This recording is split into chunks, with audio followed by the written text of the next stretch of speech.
We were just holding on and praying. Mississippi hunters land giant 787-pound alligator. Alligator season is always cause for excitement, and it was especially so for first-time hunter Ty Powell of Columbia, Mississippi.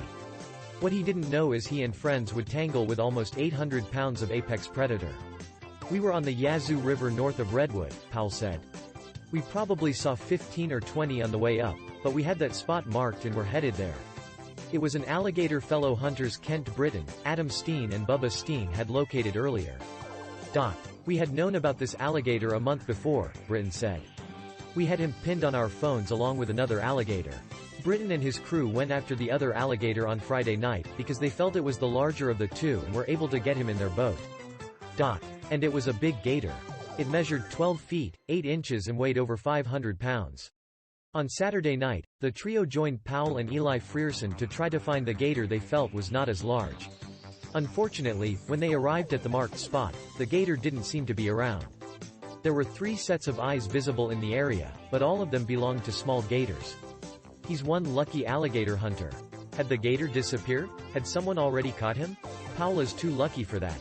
Getting an alligator possession permit is done by a drawing and thousands apply each year for one of coveted 920 permits. Some apply year after year and aren't drawn, but not Powell. It was his first year to apply and he was drawn. They told me to go buy a lottery ticket because I was the luckiest man in Mississippi that day, Powell said. And his luck was just getting started. The hunting party continued upriver, then cut the boat motors off and quietly drifted back through the area where the gator had been spotted. When we got back down there was another set of eyes, Powell said. It was the gator they were looking for and one of the team members hooked him with a rod and reel and handed it off to Powell. The gator pulled the boat Powell was in up and down the river until he wrapped the line around a log and got off. Powell's emotions sank. It's a little bit of helplessness, Powell said. You don't know if you're going to get another chance at him.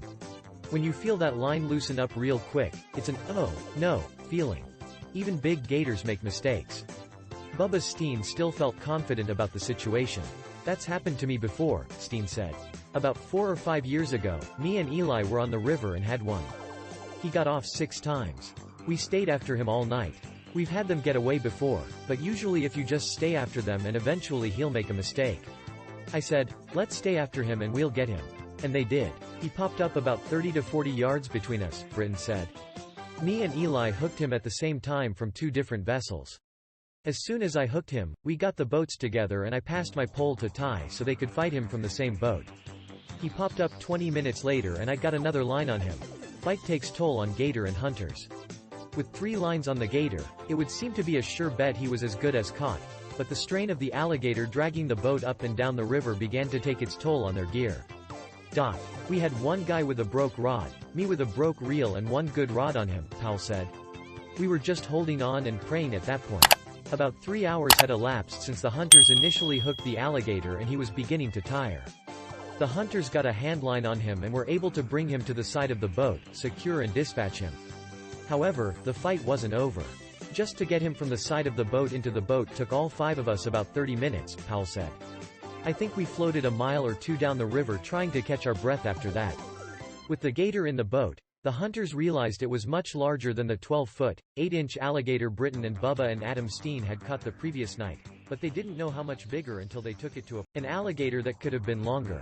The gator was 13 feet, 2 inches long with a belly girth of 66 inches and a 48-inch tail girth.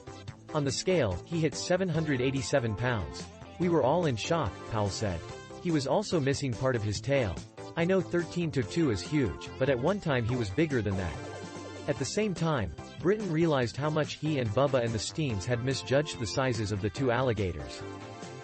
We were off about 300 pounds and 6 inches, Britton said. The 13-2 was missing 6 inches of tail, if not more. For Powell, it was an experience he'll never forget. I'm still excited and shaking about it, Powell said.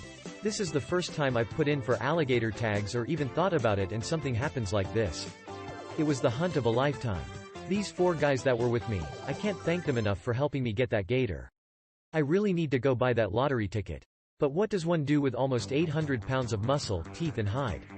Powell said all of it will be utilized in one way or another. Nothing will go to waste on this gator, Powell said. From the head to the hide to the meat, I'm saving all of it. Yeah.